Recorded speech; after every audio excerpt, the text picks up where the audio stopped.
अस्सलामु अलैकुम। Voice of Fabiha में खुश आमदीद। आज मैं आपको हज़रत ईसा अलैहिस्सलाम के मुआज़ात में से एक मुआज़े के बारे में बताऊंगी कि किस तरह हज़रत ईसा अलैहिस्सलाम अल्लाह के हुक्म से मुर्दों को ज़िंदा किया करते थे।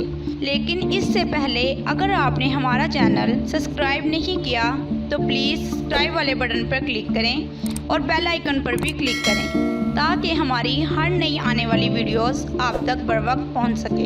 एक दफ़ा बनी इसराइल में एक शख्स था जिसकी बीवी नहायत हसीन थी, जिस पर वो इसराइली फ़िदा था। चनाचा जब इस औरत का इंतकाल हो गया तो इस इसराइली को बड़ा दुख हुआ और एक मुद्दत तक वो इस औरत की कब्र पर बैठा रोता रहा। इत्तेफाकन हज़रत ईसा अलैहिस्सलाम का इधर से गुजर हुआ तो उन्होंने इस इसराइली को परेशान हाल देखकर इसका सबब मालूम किया। जब इसराइली ने अपना वाक़या बयान किया तो हज़रत ईसा अलैहिस्सलाम ने दरियाफ्त फरमाया, क्या तू चाहता है कि मैं इसको तेरे लिए ज़िंदा कर दूं? इसने अर्ज़ किया कि हाँ हजूर, यही चाहता हूँ मैं। चनाचा जब हज़रत ईसा अलैहिस्सलाम ने इस कब्र के मुर्दे को आवाज़ दी तो कब्र से एक हबशी गुलाम जिसके नाक के नथनों, आँखों और जिस्म के दूसरे सुराखों से आग की लपटें उठ रही थी। हज़रत ईसा अलैहिस्सलाम को देखते ही गुलाम ने कलमा पढ़ा कि ला इलाहा इल्लल्लाह ईसा रुअल्लाह। इसराइली ने यह देखकर अर्ज किया, हजूर मुझसे गलती हो गई, मेरी बीवी की कब्र तो दूसरी है। ये सुनकर हज़रत ईसा अलैहिस्सलाम ने हबशी को हुक्म दिया कि तुम अपनी कब्र में वापस हो जाओ। चनाचा वो मुर्दा होकर गिर गया और इसकी कब्र को मिट्टी से छुपा दिया गया।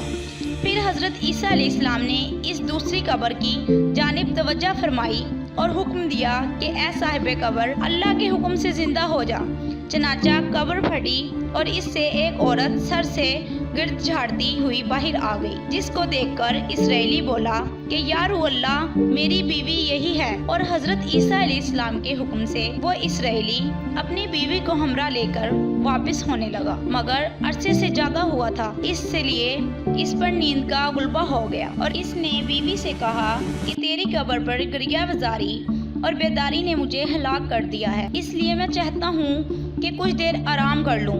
बीवी कहने लगी कि हाँ, आप आराम कर लीजिए। चनाचा वो इसराइली बीवी के जानों पर सर रखकर सो गया। इतने में एक घोड़े पर सवार एक शहजादे का उधर से गुजर हुआ जो अपने जमाने का यकता हसीन था, जिसको देखकर शहजादी भी उस पे फिदा हो गई और इसका दिल काबू में ना रहा। इसने शोहर का सर जानों से नीचे रखा और फरते मोहब्बत और गुलबा इश्क से मजबूर होकर शहजादे के सामने जा खड़ी हुई। इधर जैसे ही शहजादे की नजर इस पर पड़ी, वो भी इसको देखकर इस पर फिदा हो गया और औरत की ख्वाहिश पर इसको अपने घोड़े पर बिठाकर ले गया। चनाचा इसके शोहर ने बेदार होकर जब अपनी बीवी को ना पाया तो निहायत परेशान हुआ और इससे मिलने की तदबीर सोचने लगा। सोचते सोचते आखिर उसके निशाने कदम पर चलकर अपनी बीवी को तलाश कर लिया, जो शहजादे के पास पहुंच चुकी थी। इसको देखकर इसराइली ने शहजादे से अर्ज किया कि ये मेरी बीवी है, आप इसको छोड़ दीजिए। अभी शहजादा कुछ कहने भी ना पाया था कि इस औरत ने कहा, मैं तेरी बीवी नहीं बल्कि शहजादे की लौंडी हूँ। ये सुनकर शहजादा इसराइली से कहने लगा, क्या मुझसे मेरी लौंडी को लेना चाहता है? इसने कहा, खुदा की कसम, ये मेरी बीवी है जिसको मेरे सरदार हज़रत ईसा अलैहिस्सलाम ने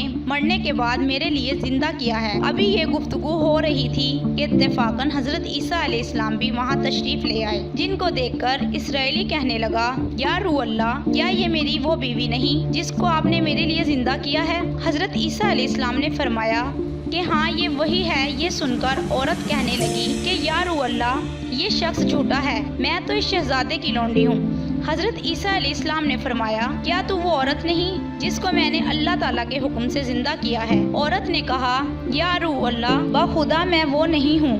इसके बाद हज़रत ईसा अलैहिस्सलाम ने फरमाया, जो जान खुदा के हुक्म से मैंने तुझे दी है, इसको वापस कर दे। ये सुनते ही वो औरत फिर मुर्दा होकर गिर पड़ी और हज़रत ईसा अलैहिस्सलाम फरमाने लगे कि जो शख्स ऐसे आदमी को देखना चाहे जो काफिर मरा था और जिंदा होकर ईमान लाया, तो वो इस हबशी गुलाम को देख ले जो फिर ईमान की हालत में मरा है।